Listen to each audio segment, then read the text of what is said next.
Hello, everybody. You have tuned in to Eric Jose on Making a Murderer on YouTube.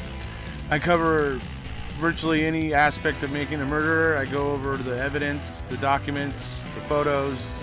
So if you like, stay tuned, and in the future I'll have many more videos besides the one you're about to see.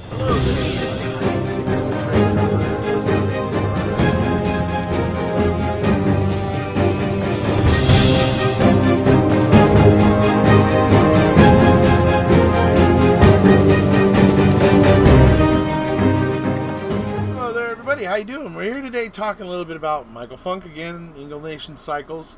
You guys know I'll be there very soon. When I go to Wisconsin, I'll be stopping off there on my way into Manitowoc and stuff. Do a live from Eagle Nation Cycles. So we're going to be talking a little bit more about this situation today. And like I said, this all comes down to, in the courts, what happened, the jury's going to go, they're going to side with the law enforcement on this kind of stuff.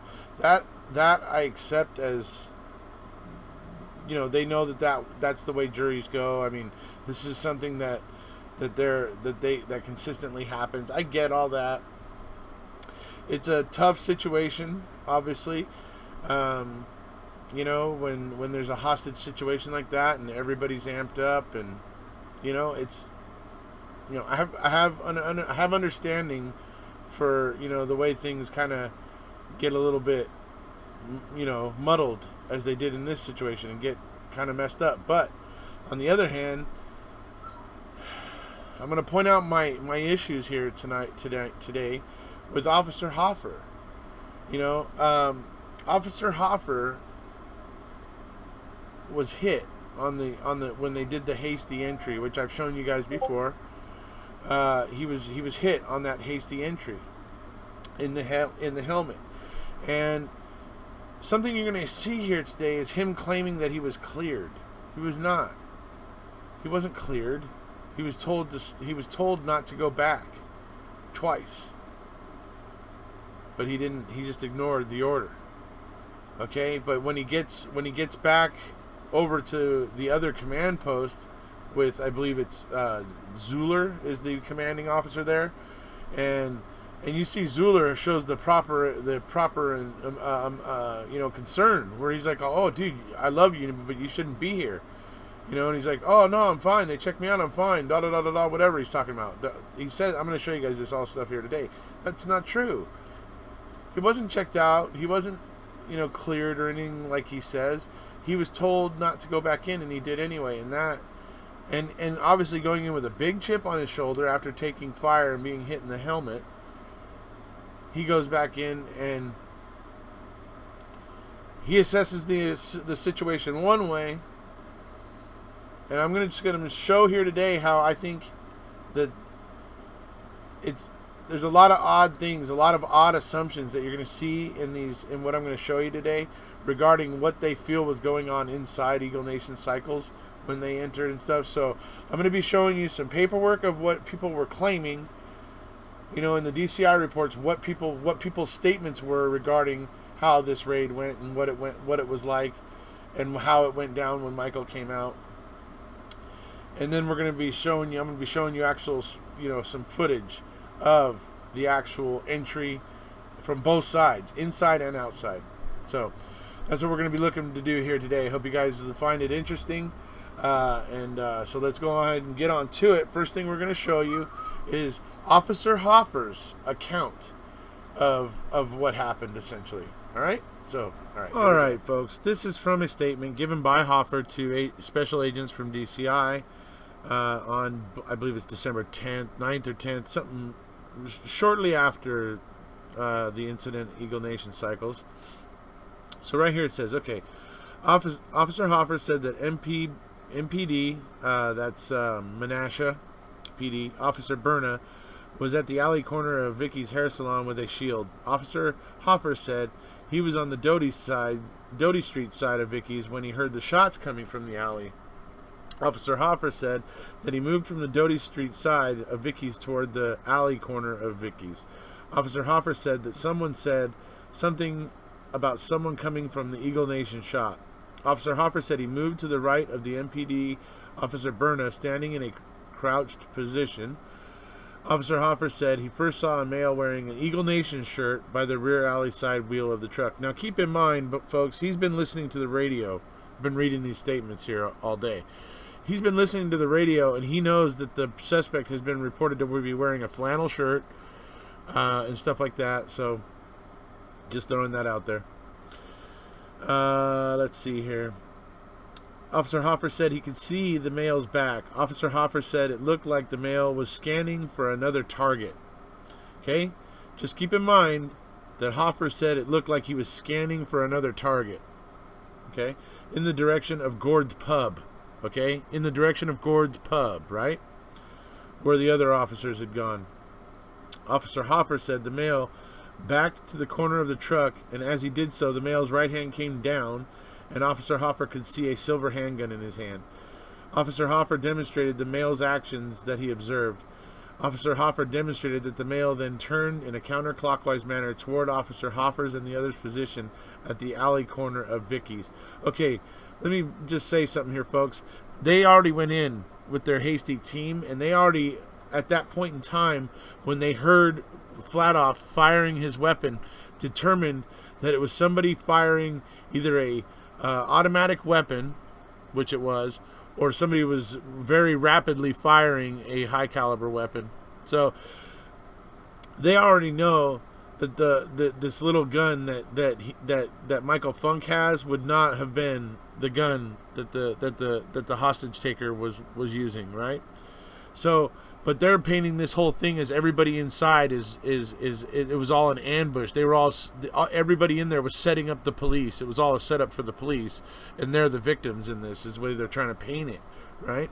Okay, so Officer Hopper said that he thought if this male sees the shield with the word police on it, he will start firing at them. Officer Hoffer explained that the male had a weapon. He believed that the situation was a setup, and they had just been fired at, and he knew that action beats reaction, and therefore the individual posed a threat to himself and officers around him.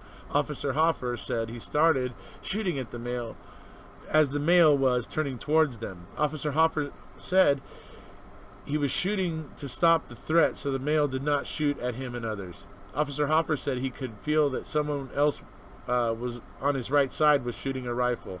Officer Hoffer said he felt like he stopped shooting as the male was going down, and he no longer perceived the male as a threat. Officer Hoffer said he yelled to the male to show his hands. Officer Hoffer said he thought he yelled this at the male before shooting, but yet he clearly says he made the decision that he wouldn't say anything because that might have compromised him and his fellow officers in another statement. Right? Right. So, but he realized that he yelled it after the male was on the ground, which is odd that he's realizing that yelling it after they'd already put 17 bullets in Michael Funk. Yelling, "Put your hands up," seemed pretty odd, you know. So he's trying to he's saying, "Oh, I thought I said that before," you know, but no, the video shows you saying it afterwards. But anyway, Officer Hoffer said he saw some small movement and shudders from the male, then no more movement. Officer Hoffer said he could see a gun with a barrel pointed at him. He said he could see a gun with a barrel pointed at him and the others by the male's right hand. Okay, so that is a claim that Michael Funk was pointing the gun at them. That's what that is, right? Right. Okay. Officer Hoffer said someone suggested moving the male to get him, but Officer Hoffer said no, as he believed the incident was a setup against the police, and because the location where the male went down in the alley was exposed, would expose officers to the back doors of the Eagle Nation cycle shop. Officer Hoffer said he believed that this male was the suspect, and the priority for protection of human life in this situation was hostages, civilians, police, and then suspects. Okay, so those are Hoffer's claims in his statement to DCI. I gotta say, I'm a little bit more than I don't know. I'm very intrigued by Hoffer's statement that he thought he yelled, "Put your hands up" before, because it clearly says in another statement that I've shown in another video that he deliberately didn't want to say anything because he knew by doing that he might put himself and his fellow officers in danger. So it's like, which is it, right? So this is my problem with Hoffer. He was compromised. After being hit in the head, he was compromised. But I'm going to continue to show the rest of this video to kind of connect the dots on this. So the next statement we're going to see here is Ross. It's going to be, Officer Ross's statement to DCI and what he basically says happened in this time period. Now, keep in mind, they keep going back to this, folks, where they keep saying that when they went in, that there was no hostages in there. There wasn't a hostage situation, that it was an ambush. Then they keep claiming this and claiming this and claiming this. So just keep that in mind, because I'm going to be showing you what the footage inside looked like. And you can make a determination for yourself whether it looked like they were getting ambushed or whether it looked like they were bungling. Right? Okay, so here we go. Let's go to Ross's statement now. All right, so this is a rough transcript from a videotape featuring Officer Ross here, obviously. So, and Officer Eichmann. So here we go at 1826. Someone yells, "Show me your hands." We know that's Hoffer, right? That's Hoffer that says that after he shoots Michael Funk. Him and Ross fire shots at Michael Funk. And then Hoffer says, "Show me your hands." So we know this is right after the shooting, right? 1837, someone asks, "Do you want me to go up and check?" Someone else states, "Fuck that. I could care less right now if he sits there and dies." 1851, Officer Hoffer relays information about the person shot to Officer Ross, who calls the information out on the radio. The information relayed is long hair, gray and black hair, not sure who it is, unknown his identity. Officer Ross maintains cover down the alley. At 2112, Officer Ross and Sergeant Eichmann discuss the incident. Officer Ross states, "Did this guy have a beard? He was the guy that was shooting at us from inside, too. I'm pretty sure it was." Now, I don't know how possibly Ross could really know that, folks. Ross never made it in the door. And I'll show you, because it's his body cam that we see on the raid, which I'm going to show you here pretty soon. But it's his body cam. So, and when you watch that video, he never made it in. He never got to see anything, because he was too deep in the lineup. So that's odd that he would even say that, but okay. I'm pretty sure it was. That was what he looked like. Sergeant Eichmann states, he was hiding behind the truck, Officer Ross states. He saw us leave that way. At 2131, information is relayed that the shooter is still inside. At 2531, Officer Ross and Sergeant Eichmann are again discussing the incident. Officer Ross states, he shot first too, didn't he? So now it's gone from he was pointing the weapon at them to now he shot first at them. Right? Okay. Sergeant Eichmann states, that was my impression. Shots started flying and then we responded. Because if he was a victim, you would have think he would have run away. But he was hiding behind the truck, Officer Ross states. I was looking for a gun and then I heard a shot. He was looking in the direction the SWAT left him. Okay. So you hear him say right there, you'd think he would have run away, but he was hiding behind the truck. Why? Think about that. Ross, just think about that for a second. He was running out of that door. Shots were fired through the doorway as he was leaving it. And he goes and he finds the nearest cover and turns and looks back at Eagle Nation Cycle's back door. This BS you guys are peddling about, he was looking at the other SWAT team and all that, that's BS. That's total BS. So, I just wanted everybody to see here that the accounts of what they were trying to say. Officer Hoffer says that at one point that Michael Funk was pointing the gun toward him, and then here we have them saying that Michael Funk actually fired at them. Ross is saying that's what Ross is claiming here. Okay, so all right, now I'm going to show you guys one other thing here real quick, because here's the whole thing, folks. After being hit in the helmet, Hoffer should not have been involved anymore. He was ordered to stay out of it twice by a superior officer. Ignored that order. Seems like nobody cares because nothing came of it. But he was ordered twice to not go back in, because that's not good practice to have somebody who's been hit because they have a chip on their shoulder. They have their logic and their decision making are compromised because of the potential, the emotion of almost being killed, almost being shot in the head, and it can affect your decision making process. That's why he shouldn't have been involved anymore. Okay, he is ordered not to go back in, and then he does. He shoots somebody, and now I'm going to show you what happens after he shoots somebody. And I just want you all to know he was not cleared. That's a lie. He was not cleared, and he was ordered twice not to go back in. And I want you guys to see what he's going to say now, what he's going to be claiming right now. I love you, brother, but you should not be here. Dude, I'm fine. You got shot in the head. Yeah, and I went and got checked out, and they said I'm fine. I said, do you feel like I'm fine to go back? They said, yes, absolutely. They checked my eyes. I didn't go unconscious. They checked my eyes. They said I do not have... Dude, you got a huge fucking lump there. Yeah. You got shot in the head. I got shot in the fucking head. What do you expect? My point is, you end up shooting somebody. I did. I already did. Shot someone? Yeah. Yeah. I fucking killed the dude. Him and I killed the dude in the back.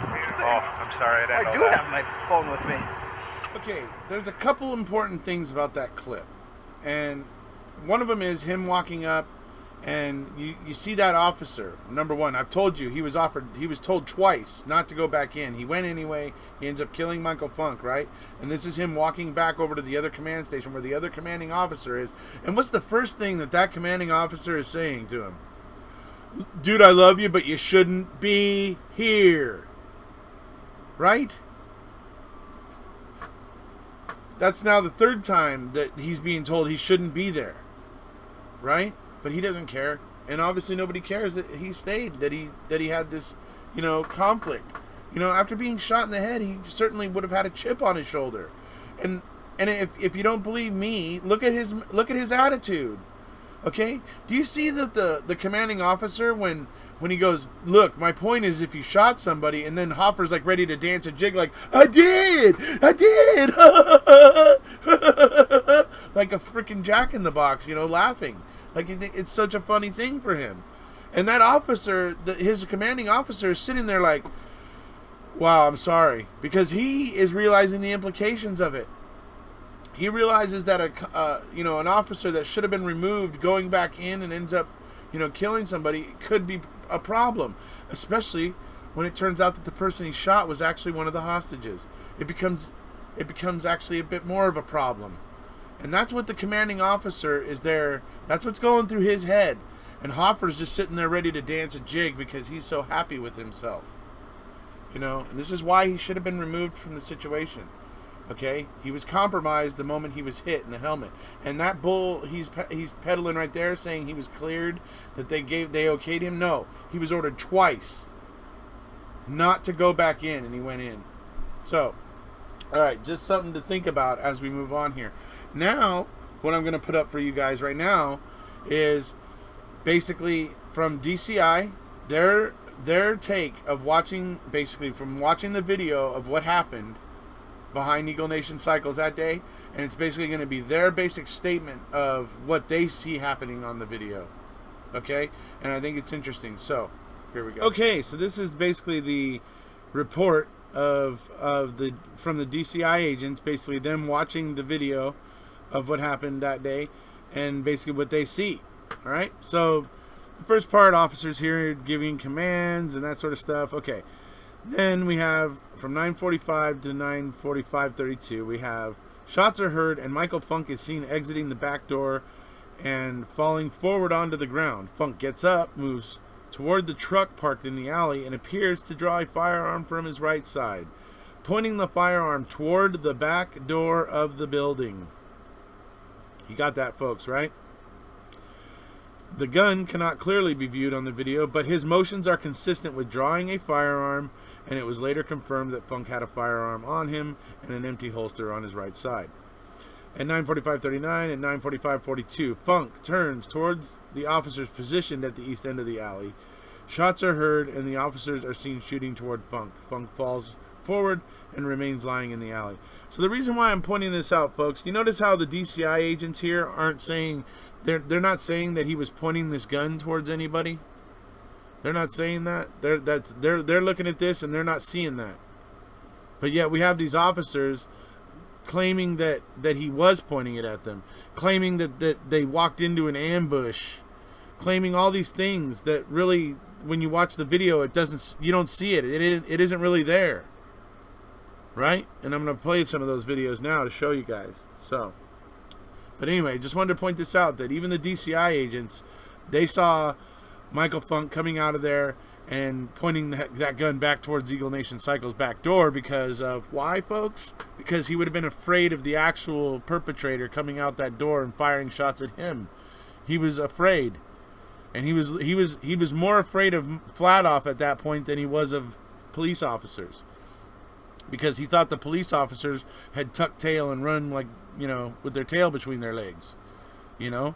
So he was more afraid of Flat Off, and that's the honest truth of it. So I'm now going to show you guys the hasty team entry. You guys can see exactly how it went, what happened. I'm going to show you guys that video now, and then I'm going to follow up that video of it from the outside on Officer Ross's body cam, and then I'm going to follow that with the footage on the inside, what happened with all the footage on the inside, so you guys can see, and you guys can make a determination for yourself. Do you see people in there ambushing the police officers? So anyway, so first, like I said, we're going to show you the hasty team entering from the outside through Ross's body cam, and then we're going to see the image, we're going to see the video inside from the Eagle Nation Cycles camera 6.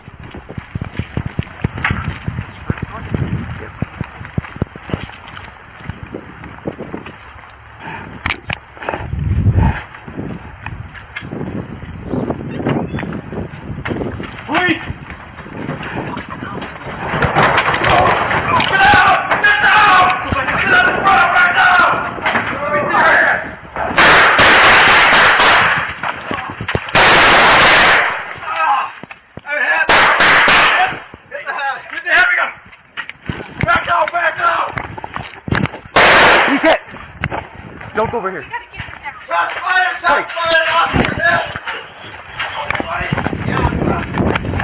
gotta get off behind. Come on! You hit?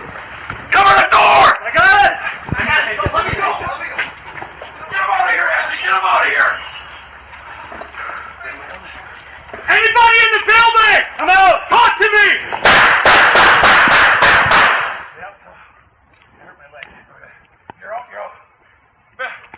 Back off! There's not no fucking hostages right this shit. Back it up. Go on this one.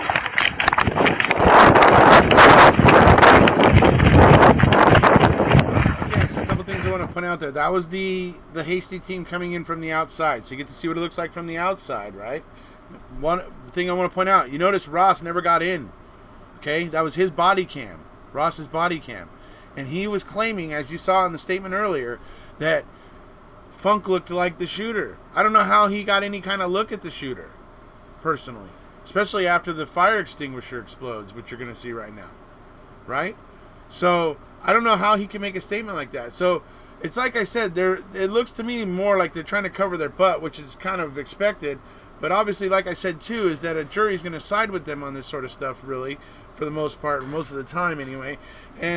But you know, like I said, for the people of Wisconsin and stuff to ask themselves, do you really want officers like Hoffer, once they've been compromised, to be able to go back in like that? Or do you guys want to, you know, institute a rule like similar like they have in Austin, Texas, where if an officer fails to stand down after being hit like that and goes back in and commits a fatality, well, even if he just ignores the order, just disobeying the order and just not that alone, not standing down, will cost them their job.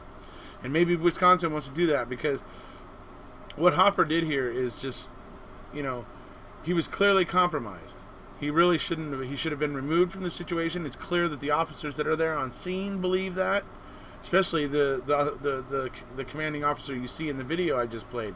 He's clearly going, "Oh my God, what the hell are you still doing here? Get out of here." He was afraid of exactly what had already happened, and it had already happened.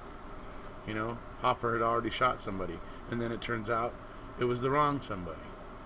And Hopper's still like ready to dance a jig. You know? Anyway. So, now we're going to move into the footage inside. You get to see what happened on the inside. They're claiming that there was all kinds of stuff in the way or whatever, blah, blah, blah, blah, blah. Well, you know what? No, not immediately inside the doorway. No, but you guys probably tripped on the stairway because you didn't realize there was a stairway there. Maybe that's what you tripped on. You know, not looking at what you were, where you were going, obviously, right? So, here. So, you get to see what it looks like from the inside right now. All right, guys. So, here we are. This is the footage from inside of the motorcycle shop. Over on the left side there's somebody sitting at the desk, so just so you know that. Now, here they come in the door. Okay, that person sees them coming through the door. He's looking at Flat Off. His hands immediately go up, then down. Then he doesn't know really what to do. He gets down on the ground, right? That's a whole different story than what they've been claiming, right? They said they walked into an ambush. They felt like everybody was ambushing them. Yeah, on their belly. Not even facing them? You felt you were getting ambushed by somebody that was on their belly and not even facing you. Are you kidding me? So anyway, now you see that the fire extinguisher's been hit. Now the cops are getting themselves out, even the ones that fell down the staircase. I mean, this is not... They didn't walk into an ambush. They just claimed it was an ambush because they bungled it. They totally bungled it. And it's just sad that they can't even own that. That they have to turn around after the entire tragedy that this is, that they have to turn around and try to claim that everybody in there was ambushing them. That is not true. That is not the case. It's ridiculous. So here we go. The fire extinguishers, contents continue to kind of spread out through the room.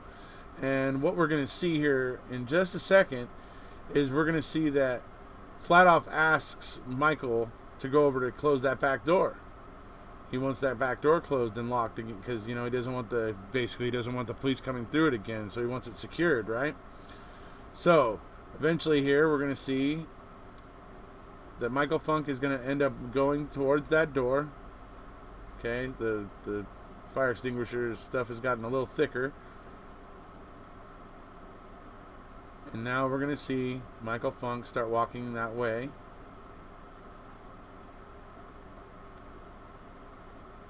In just a second. Okay, here he is. Hands up. Flat Off is telling him to go close that door, lock it. And then he says, if you go out that door, I'll unload on you. And Michael Funk gets to the door and goes out through it and kind of closes it behind him, but goes out through it. And that's when he ends up out in the alley. That's what happens inside. It's nothing like what you hear these officers describing. There's no ambush in here. There was only one person firing at them, and that was Flat Off. And from there, we all know what happens. Michael Funk ends up outside. He hides behind the truck, because he's afraid Flat Off's going to come through that door, and so he's hiding behind that truck for cover, and thinks the police have, run off like with their tails between their legs. So he's not really thinking about them. He's worried about the guy with the gun that's right inside of the building there.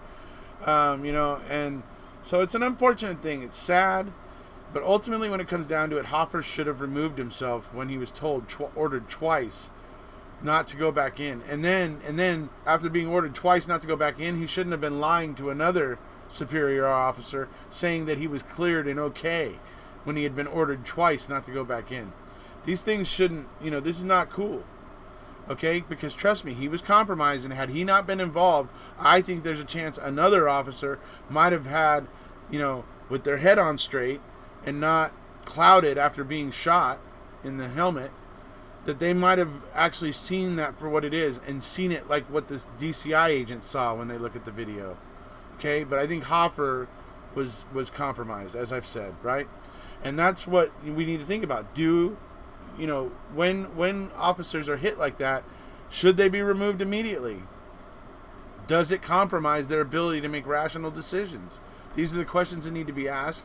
And Wisconsin maybe needs to think about passing a similar thing like what they have in Texas, where if the officer is hit and doesn't stand down immediately, they can lose their job. So, maybe that's something for Wisconsin to consider. But mainly I wanted to show here today the discrepancy, because they're trying to, when you see Hoffer and Ross and everything, they're trying to claim that that Michael Funk was actually pointing a gun toward them and all those things, and then you see the observations of DCI when they look at it. I just think it's, it shows they realized they screwed up, and they were immediately trying to cover their butt. All compasses point north, right, folks? Right. So, if you haven't already, please hit subscribe, and we'll see you guys.